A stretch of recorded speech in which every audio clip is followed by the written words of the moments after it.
Hello there, my fine feathered friends.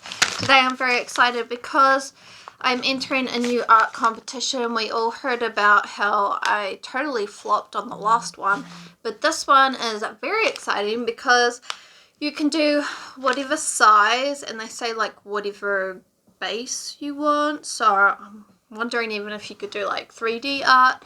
I'm not sure, but so this is run by the Penstore company, which is an art supply shop that focuses also on fancy, very expensive pens.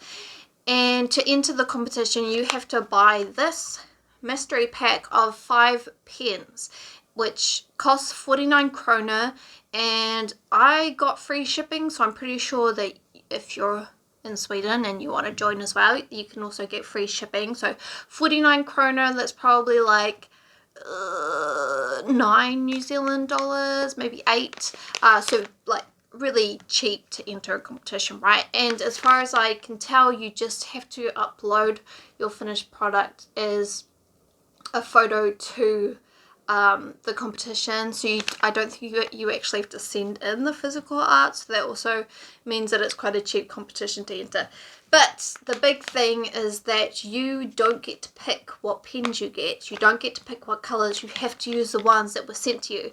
So I ordered mine on Sunday or Saturday, and it arrived today, which today for me is Tuesday. So it arrived really quickly, so I'm very happy about that. The deliverer is Me, so if you're looking for a good deliverer in Stockholm, I would pick them if they are an option. So let's see what we're going to be working with. Very excited. And then we'll talk about my potential strategies. Okay. No! I got a Sharpie. I did not. Wait. Is it more than 5? Is it 7? 1, 2, 3, 4, 5, 6, 7, 8. 8? Okay. I thought that you only got 5, but it looks like you actually get 8. So that's my bad. Pro marker, I might already have this color, R455. I have quite a few pro markers now, so that can be good in a way, because if I use this one a lot and it runs out, then I can continue using my other one. Then we've got the Sharpie. I was really hoping not to get a Sharpie because in my experience they have sort of a strange shine to them, which makes you know that it is a Sharpie, which I don't really like. But we got a blue one, quite a nice blue as well, so we can work with that.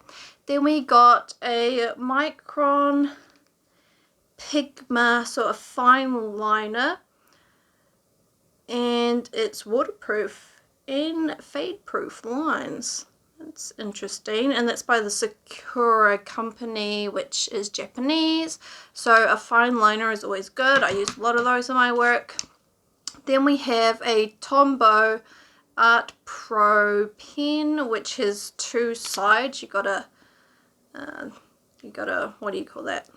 Can't even think of the word, but that's the same with Pro Marker. There's 2 sides, and then the other side is a brush, but quite a hard brush.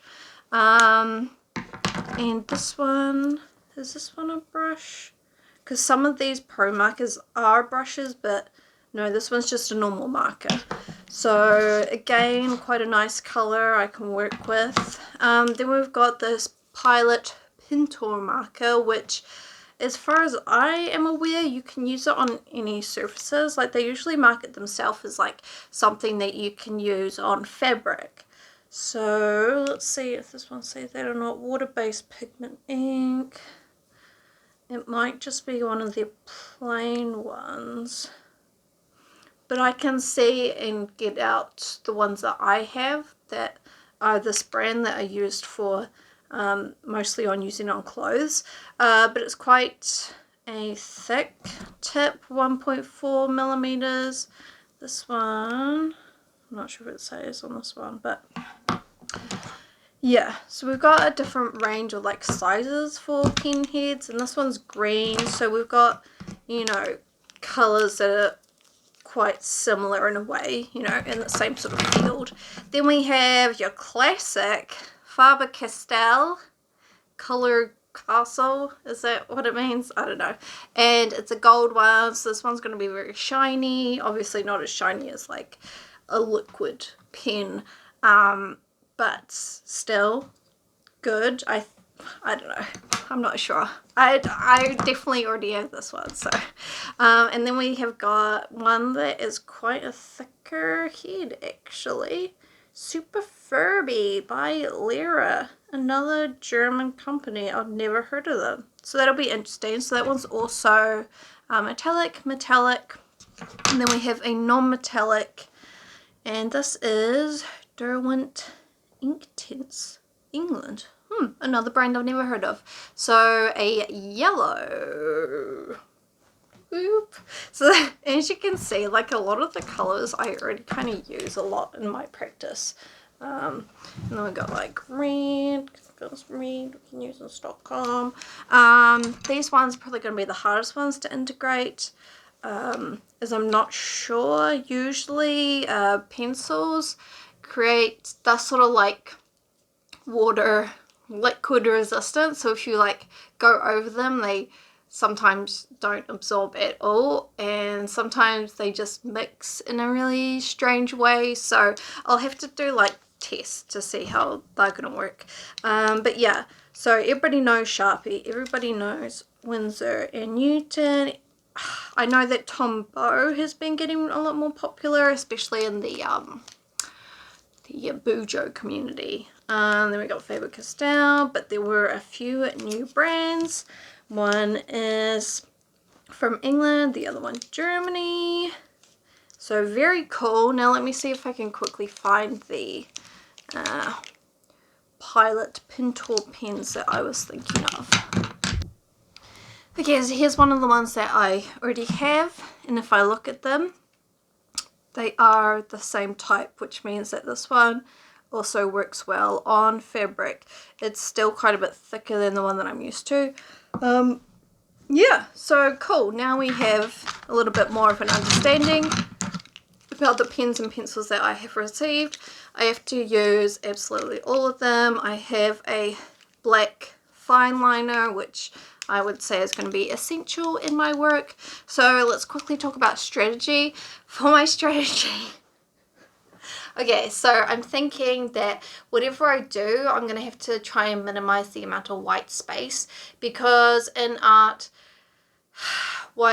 any sort of like white space or whatever that you use, it has to be purposeful. Because if it isn't, then people will be like, oh, that's not finished, you're lazy, all those sorts of things, which I think is maybe where I went wrong with my other art competition. So the other plan is to check out what other people do for pen art to try and see like what's popular at the moment. But I think another strategy is to do something that is very Stockholm or like Swedish based, so that people will be like, oh yeah, that's so awesome, Sweden's the best. So like try and like take a nationalistic sort of attitude to, you know, make everybody super pumped about my artwork. So obviously I already have examples of that sort of thing doing Stockholm, but yeah, this too much white space, even though I meant for it. I think that's going to be our downfall if we continue doing our usual practice. So yes, checking out contemporary pen and pencil artists to see what's hot, minimizing white space, and making something that's going to make people feel like Sweden is awesome. Yes, we have a lot of time to do this, a couple of weeks, and I can do whatever size and shape I want to.